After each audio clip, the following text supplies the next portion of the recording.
समाज को केवल उपदेश देने की बजाय उसके सामने आदर्श प्रस्तुत करने वाले साहित्यकार विट्ठल कुलट ने अपने पिता के अंतिम संस्कार को लेकर 13वीं तक सभी विधियां पारंपरिक तरीके से न करते हुए कई बदलाव किए। दशक्रिया विधि महिलाओं से करवाई गई, मुंडन की प्रथा तथा पिंड पर कौवा बैठाने जैसी परंपराएं टाल दी गई।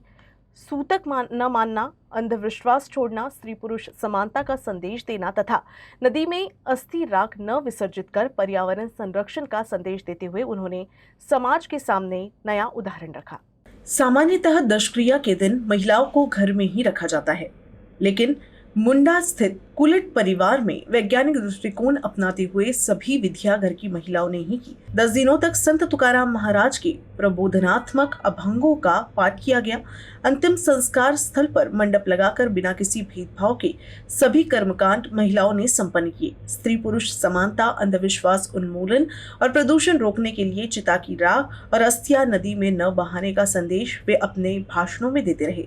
समाज में रहकर ऐसे विचारों को व्यवहार में लाना कठिन होता है, परंतु जन जागृति करने वाले वरहाडी कवि और प्रतिभा साहित्य संघ के संस्थापक अध्यक्ष कुलट ने अपने पिता के निधन के बाद सभी विधियां बदलकर एक आदर्श प्रस्तुत किया।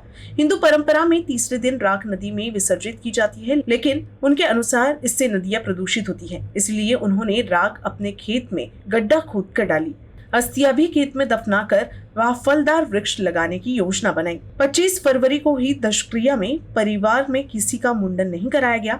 पिंडदान के बाद कौवे के आने की प्रथा भी उन्होंने नहीं निभाई और प्रश्न उठता है कि मृतक का मूल्यांकन करने वाला कौवा कौन होता है। सन 2019 में उनकी माता की अंतिम यात्रा में भी महिलाओं ने अर्थी को कंधा दिया था और मुखाग्नि दी थी। तब भी उन्होंने समाज के सामने नया उदाहरण पेश किया था।